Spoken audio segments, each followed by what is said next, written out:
राधे राधे। श्री कृष्ण कहते हैं, जहाँ आपके लिए प्रेम और इज्जत नहीं है वहाँ कभी मत जाओ। महाभारत का युद्ध शुरू होने से पहले श्री कृष्ण हस्तिनापुर गए थे, पांडवों की तरफ से शांति प्रस्ताव लेकर। तब शकुनी ने दुर्योधन से कहा, ये कृष्ण बड़ा मायावी है, अगर यह हमारे पक्ष में आ जाए तो समझ लो पांडव हार ही गए, तो इसकी सेवा करो, इसको अपने घर आने का निमंत्रण भेजो, इसे खुश करो। जब श्री कृष्ण हस्तिनापुर पहुँचे तो दुर्योधन ने उन्हें अपने घर आने का आग्रह किया और श्री कृष्ण से कहा, आप मेरे घर में रहिए, मेरा आतिथ्य स्वीकार कीजिए, मेरे घर में भोजन कीजिए। तो श्री कृष्ण ने दुर्योधन से कहा कि दुर्योधन, इंसान को किसी के घर तभी भोजन करना चाहिए, तभी जाना चाहिए, या तो उससे बहुत प्रेम हो या तो हमारे जीवन में कोई बहुत बड़ी आपत्ति आ गई हो। ना तो मेरी जिंदगी में कोई आपत्ति आई है और ना ही तुम्हारा मुझसे कोई प्रेम है, तो तुम्हारे घर तो मैं कभी नहीं आऊँगा। तुम मुझे अपने घर बुला रहे हो सिर्फ और सिर्फ अपना मतलब पूरा करने के लिए, और मतलबी लोगों के घर कभी नहीं जाना चाहिए। इससे हमको ये शिक्षा मिलती है कि जिसके दिल में आपके लिए प्रेम नहीं है, सम्मान नहीं है, वहाँ आपको कभी नहीं रहना चाहिए। आपको सिर्फ उसी जगह रहना चाहिए जहाँ आपकी कदर हो, आपको इज्जत मिले और जहाँ आपको प्रेम मिले। इंसान के दुख का सबसे बड़ा कारण है उसका मोह। मोह से अज्ञान आता है और जीवन में समस्याएं शुरू होने लगती हैं। महाभारत में धृतराष्ट्र को दुर्योधन से इतना मोह था कि वह अपने पुत्र को गलत काम करने से भी रोक नहीं सके। धृतराष्ट्र को पुत्र मोह की वजह से धर्म अधर्म का ज्ञान ही नहीं रहा और अंत में सब कुछ बर्बाद हो गया। महाभारत में श्री कृष्ण ने अर्जुन से कहा था, जब ज्ञान की धारा बहती है तो सबसे पहले मोह को नष्ट करती है। मोह को इसलिए नष्ट करती है क्योंकि मोह अज्ञान है। यूनान का सम्राट सिकंदर पूरी दुनिया को जीत लेना चाहता था। एक दिन एक नागा साधु ने सिकंदर से कहा, तू ये पूरी दुनिया जीत लेगा, उसके बाद क्या करेगा, क्योंकि इसके अलावा दूसरी कोई दुनिया है ही नहीं। इतना कहकर संत जोर जोर से हंसने लगा। संत की बातें सुनकर सिकंदर को निराशा होने लगी। सिकंदर ने संत से पूछा कि आप हंस क्यों रहे हैं। संत ने जवाब दिया कि तू पूरी दुनिया जीत लेगा तब भी तुझे निराशा ही मिलेगी, क्योंकि तू दुनिया को जीतने के मोह में बंधा है, जबकि मेरे पास कुछ भी नहीं है। लेकिन मैं हमेशा खुश रहूंगा क्योंकि मुझे किसी भी चीज़ का मोह नहीं है। सिकंदर ने अभी दुनिया जीती नहीं थी, लेकिन अब संत की बातें सुनने के बाद दुनिया जीतने के विचार से ही वह निराश हो गया था, क्योंकि दुनिया जीतने के बाद कोई और मोह नहीं बचेगा। मोह की वजह से जीवन में दुख ही आते हैं।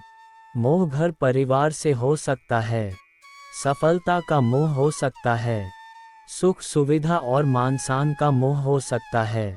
जहाँ मोह रहेगा वहाँ दुख तो आएगा ही। मोह जब सफल होता है तो दुख मिलता है, और जब असफल होता है तब भी दुख ही मिलता है। श्री कृष्ण कहते हैं कि जब कोई मोह त्याग देता है तो उसे मेरी कृपा मिल जाती है। मोह रहित व्यक्ति परम आनंद प्राप्त करता है। इसीलिए मोह का त्याग करना चाहिए और जो हमारे पास है उसी में संतुष्ट रहना चाहिए। ज़्यादा पाने का मोह रहेगा तो दुख मिलना तय है। लोगों में अपना सहारा ढूंढना छोड़ दो। आपके मन की सबसे बड़ी कमजोरी यही होती है कि आप दूसरों में सहारा ढूंढते हैं, और यही चीज़ आपको कमज़ोर बनाती है। यही चीज़ आपका खुद पर विश्वास खत्म कर देती है। जो लोग सोचते हैं ना कि यह तो मेरा सहारा है तो मुश्किल वक्त में मुझे काम आएगा, वही लोग मुश्किल वक्त में सबसे ज़्यादा दुखी और अकेले पड़ जाते हैं। आप सिर्फ ईश्वर को अपना सहारा बनाओ। देखना, जब भी कोई मुश्किल आएगी ना तो वह किसी ना किसी रूप में आकर आपकी मदद जरूर करेंगे। दुनिया को सहारा मत बनाओ। जो खुद अपने लिए सहारा ढूंढ रहे हैं वह आपका सहारा कैसे बनेंगे। तो अपना सहारा दुनिया को नहीं ईश्वर को बनाना चाहिए। ईश्वर आपकी सुनता है या नहीं यह आपकी श्रद्धा, विश्वास और आस्था पर निर्भर करता है। श्री कृष्ण कहते हैं हर मुसीबत अपने साथ एक पैगाम लेकर आती है। तू अब पहले जैसा नहीं रहेगा और यही वह पल होता है जहां इंसान या तो हार मान लेता है या फिर अपनी रगों में बहते खून को जागा देता है। जिंदगी में कोई भी समस्या कभी भी स्थायी नहीं होती। वह आती है, झकझोरती है और तुम्हें ये याद दिला जाती है तू बना ही गया है इन तूफानों से लड़ने के लिए, हार मानने के लिए नहीं। तू जब गिरता है तो तकलीफ होती है, लेकिन जब गिरकर उठता है तो इतिहास बनता है। कोई भी रास्ता बंद नहीं होता, बस हमारी नज़रें उस दिशा से हट जाती हैं जहां समाधान छिपा होता है। कभी चुपचाप बैठो, अपनी सांसों की आवाज़ सुनो। वो कहती हैं तू अब भी जिंदा है, यानी अब भी कुछ कर सकता है। जो तुम्हारे साथ तब खड़ा हो जब तुम्हारे पास कुछ ना हो, उसका हाथ कभी मत छोड़ो। और जो तुम्हें तब छोड़ दे जब तुम्हें सबसे ज़्यादा उसकी ज़रूरत हो, उसकी तरफ दोबारा मुड़कर मत देखो, क्योंकि जीवन का सबसे बड़ा सत्य यह है कि संसार स्थायी नहीं है तो इसमें मिलने वाली कोई भी चीज़ स्थायी नहीं हो सकती। सुख हो या दुख, मान हो या अपमान, लाभ हो या हानि, यह सब मन की माया है। आत्मा इन सब से अछूती है। मन तुम्हें डगमगाता है लेकिन आत्मा तुम्हें खड़ा रखती है। जब भीतर शांति होती है तब दुख समाप्त हो जाते हैं, और जब मन शांत हो तो बुद्धि स्थिर होती है और वही बुद्धि तुम्हें श्री कृष्ण से जोड़ देती है। परिवर्तन को स्वीकार करो, क्योंकि इस संसार में परिवर्तन ही एकमात्र स्थायी चीज़ है। श्री कृष्ण कहते हैं मैं ना तो किसी के भाग्य को बनाता हूँ ना ही किसी के कर्मों का फल बांटता हूँ। जो बोया है वही काटना होगा, यही इस संसार का सनातन नियम है। भाग्य कोई वरदान नहीं, वह कर्मों का प्रतिबिंब है। मनुष्य अपनी गलतियों से उतना दुखी नहीं होता जितना वह बार बार उन गलतियों को याद कर करके होता है। गलती करना मानव स्वभाव है, लेकिन उन्हें पकड़ कर बैठना आत्मा की पराजय है। जैसे बहते पानी में पीछे मुड़कर देखने वाला डूब जाता है, वैसे ही जीवन में आगे बढ़ने के लिए अतीत को पीछे छोड़ना जरूरी है।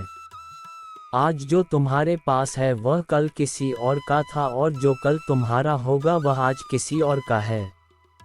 श्रद्धा वही होती है जो विपरीत परिस्थिति में भी भगवान को धन्यवाद दे, और मूर्खता वही होती है जो थोड़ी सी कठिनाई में भगवान को दोष दे। अपने मन को शांत रखना सीखो, क्योंकि अशांत मन जीवन में सिवाय दुख के आपको और कुछ नहीं देने वाला, और एक शांत मन आपको जीवन में प्रेम और आनंद ही देगा। दुख और सुख सिर्फ शांत और अशांत मन के परिणाम है।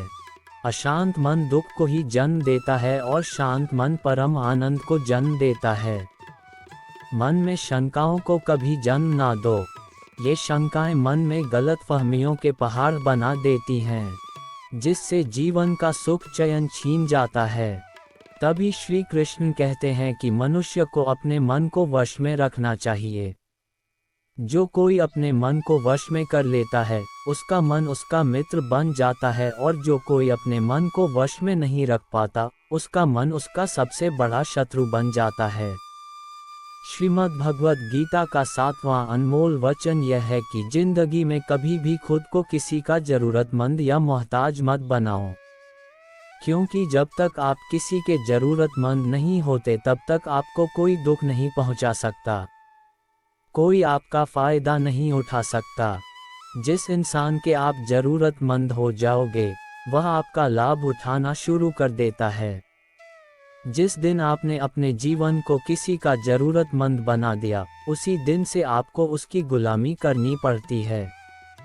औरों की तो छोड़ो, जो लोग अपने नौकरों के काम वाली बाइयों के ज़रूरतमंद हो जाते हैं तो वे उनका सब कुछ सहना शुरू कर देते हैं, क्योंकि उन्हें पता होता है कि आपका काम उनके बिना चल ही नहीं पाएगा और आप खुद से उतना काम कर नहीं पाएंगे और दूसरा कोई आपको मिल नहीं रहा तो वे आपको परेशान करना शुरू कर देते हैं।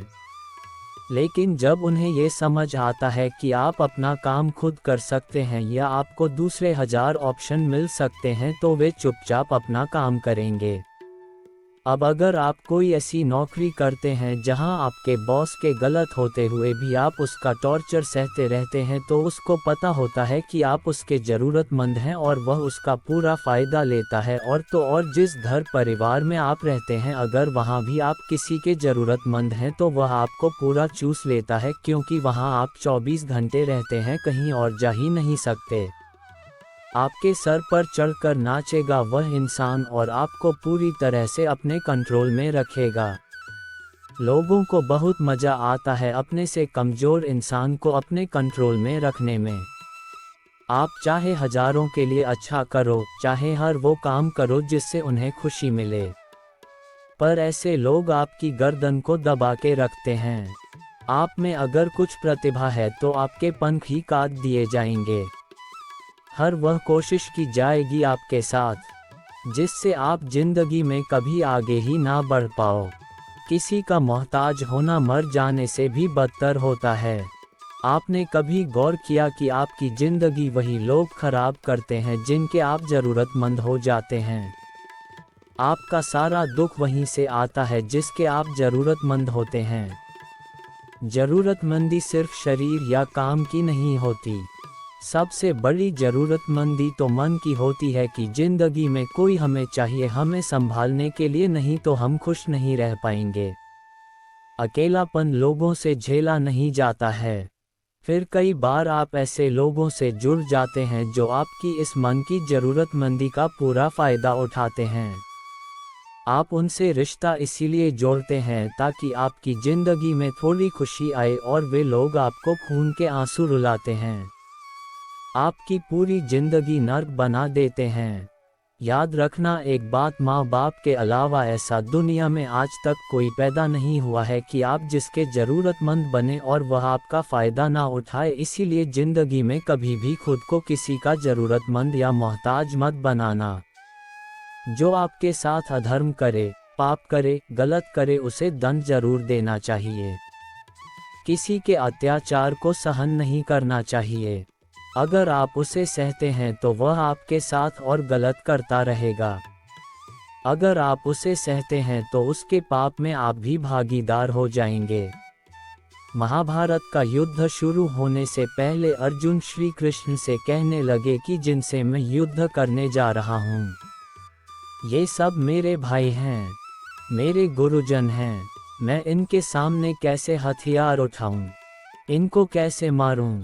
तब भगवान श्री कृष्ण ने अर्जुन से कहा कि जिन्हें तुम अपना मान रहे हो वे सभी अधर्मी हैं, वे पाप के पक्ष में खड़े हैं, और अगर तुम इनका वध नहीं करोगे, इनसे युद्ध नहीं करोगे तो समाज में और भी पाप बढ़ जाएंगे। क्योंकि जब कोई ऐसे पापियों को नहीं रोकता है तो यह और भी ज़्यादा पाप करते हैं। ऐसे ही जब आपके साथ कोई गलत करता है, आपको चोट पहुंचाता है, दुख पहुंचाता है और वही आप चुपचाप रहते हैं तो उससे सामने वाले का मनोबल और बढ़ जाता है। वह आपको कमज़ोर समझने लगता है और आपके साथ गलत करने को वह अपना हक समझने लगता है। लेकिन जब आप उसके गलत व्यवहार को, उसके अधर्म को रोक लेते हैं, उसका विरोध करते हैं, तब वह अपनी सीमा में रहना सीख जाता है। और यह कलयुग है। अगर इस जमाने में आपको खुश रहना है तो आपको अपनी रक्षा खुद ही करनी होगी। कोई आपके साथ गलत करे तो उसको कभी नहीं सहना चाहिए, बल्कि उसका सामना करना चाहिए। आपकी कमजोरियों का पता होता है। बाहर वाला आपको धोखा नहीं दे सकता, क्योंकि उसको आपके बारे में पता ही नहीं है कि आपको चोट कहाँ पहुँचानी है। लेकिन जो आपका अपना है, आपका खास है, उसे बहुत गहराइयों से पता होता है कि आपकी कमज़ोरी क्या है। ऐसा क्या करें जिससे इसको दर्द पहुंचाया जा सके, जिससे इसको हम नीचा दिखा सकते हैं, इसको चोट पहुंचा सकते हैं। ये कलयुग है, इसमें बाहर वालों से नहीं, जो हमारे अपने हैं ना उनसे ही सावधान रहना होता है। महाभारत का युद्ध दो अलग अलग राज्यों में नहीं हुआ था, बल्कि एक ही परिवार के भाइयों में हुआ था। सभी आपस में एक ही वंश के लोग थे। कितनी बार दुर्योधन ने जहर देकर भीम को मारना चाहा, ना जाने कितनी बार दुर्योधन ने पांडवों को जान से मारने की कोशिश की। वह उनका कोई पराया नहीं था, बल्कि उनका भाई ही था। सारी लड़ाइयाँ घर के अंदर ही होती हैं, बाहर कौन लड़ेगा हमसे, घर में ही सारे झगड़े होते हैं। तो आपको चोट सिर्फ वही लोग पहुंचा सकते हैं जो आपके अपने हैं। आपको धोखा सिर्फ वही लोग दे सकते हैं जो आपके अपने हैं।